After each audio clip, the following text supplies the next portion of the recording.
Hello everyone, this is Justin from Justin's Orchids and More. It's December 17th, Saturday. I hope everybody's having a good day today.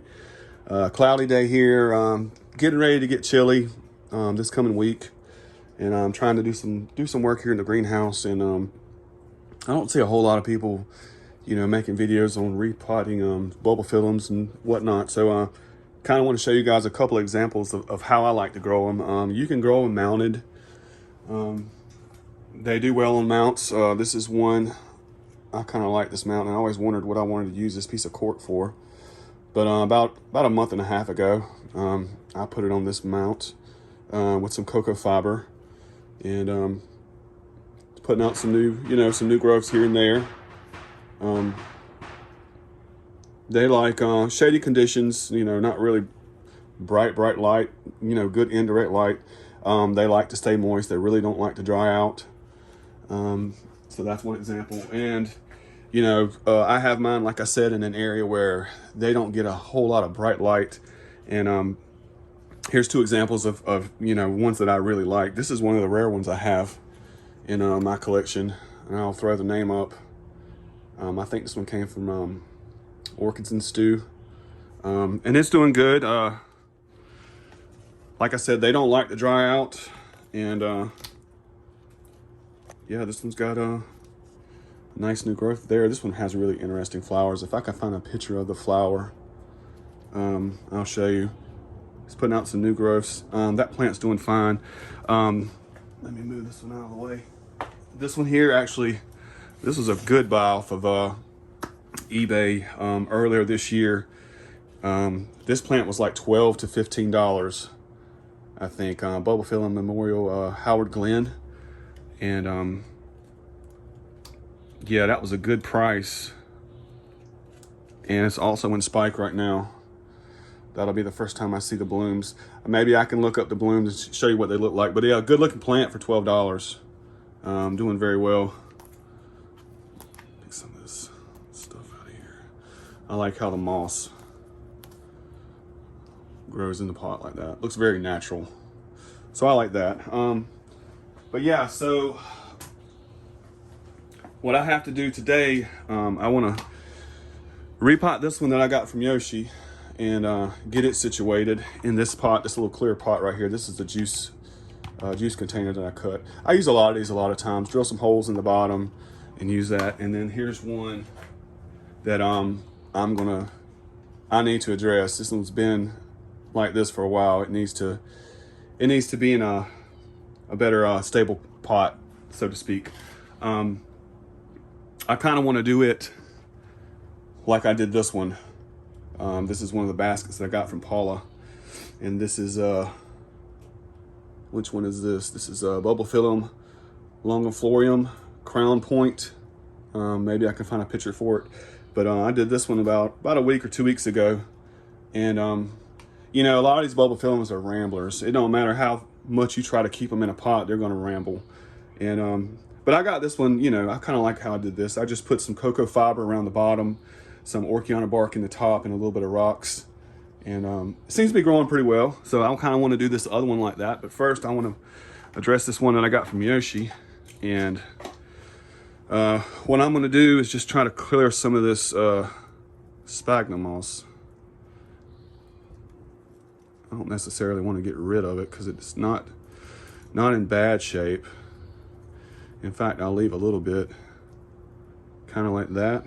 And what I want to do is I want to use some of that bark that I got from Michael. I kind of put in the pot here. No, but Bulbophyllums. You got certain people that like them because they're kind of weird and different, and a lot of times the flowers aren't fragrant. Oftentimes they actually stink, and a lot of people, they don't like to grow them for that reason, but I find them interesting and I like to grow them. So that's my kick on it. But yeah, very simple. Right now I just kind of want to get this plant kind of set and maybe get it maybe wake it up, get it pushing out some new growths here and there. But I'm just going to do that and put a little more bark. see here. Yeah, kind of like that. I mean, it's, you know, nothing major. And then what I'll do is, just to add a little barrier where it keeps a little more moisture around the base of the plant, I'm going to add a little bit of rocks. And like I said, when you water it, the little layer of rocks on the top will help it retain some moisture down inside the container. Because like I said, Bulbophyllums like wet feet. I don't know that I've seen one yet that that likes to dry out. I really haven't, but yeah, that's all I'm gonna do with that one that I got from Yoshi. Just like that, put it in a good location and keep it watered. You know, let it grow. Okay, I'll be right back.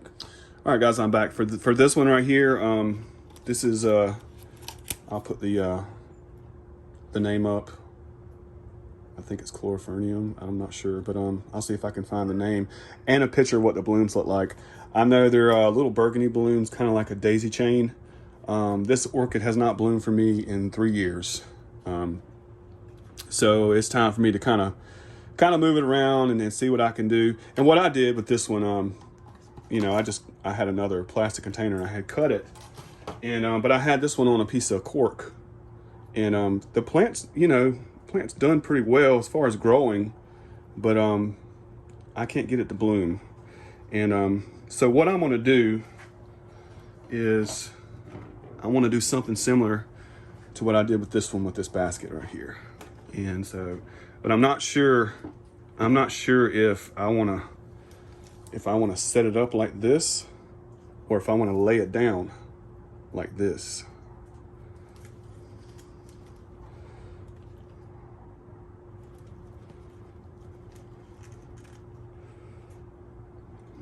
Anyway, first thing I need to do is I'm going to add some cocoa fiber around the base and the sides of the basket.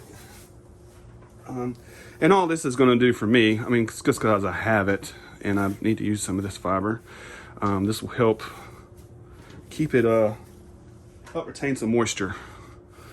And I'm just going to spread that around like that. I hope everybody's having a good weekend. I'm trying to enjoy mine.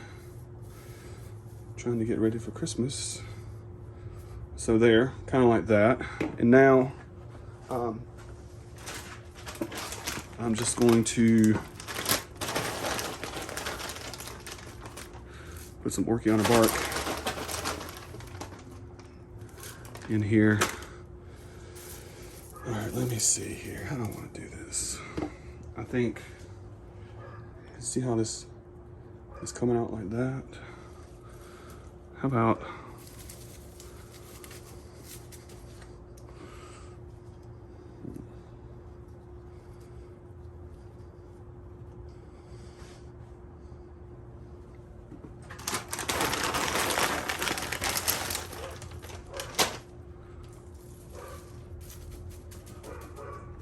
sorry guys, I'm trying to figure out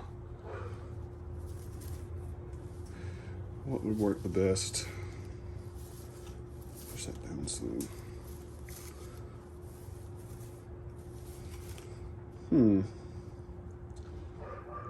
I'll be right back. All right, guys. Sorry, I'm back. I had to kind of move this around a little bit to where I kind of liked it, because I'm really worried about that growth right there, and I want those roots. Let's see if you can see. This is a new lead right here, and I want to make sure that these roots go down right there. And yeah, I think that looks good. Like I said, I'll put this in an area where it gets bright to just indirect sunlight, and keep it moist. This one's actually a pretty hardy plant. I've got this one in a little bit brighter light, but it's always been a strong grower. So yeah, there's a little segment on repotting some Bulbophyllums, and I still got to work on that Vanda that I got from Yoshi, from Michael, and I'm gonna be using I'm gonna use a piece of cork on that to try to mount that. I'll be doing that here in a few.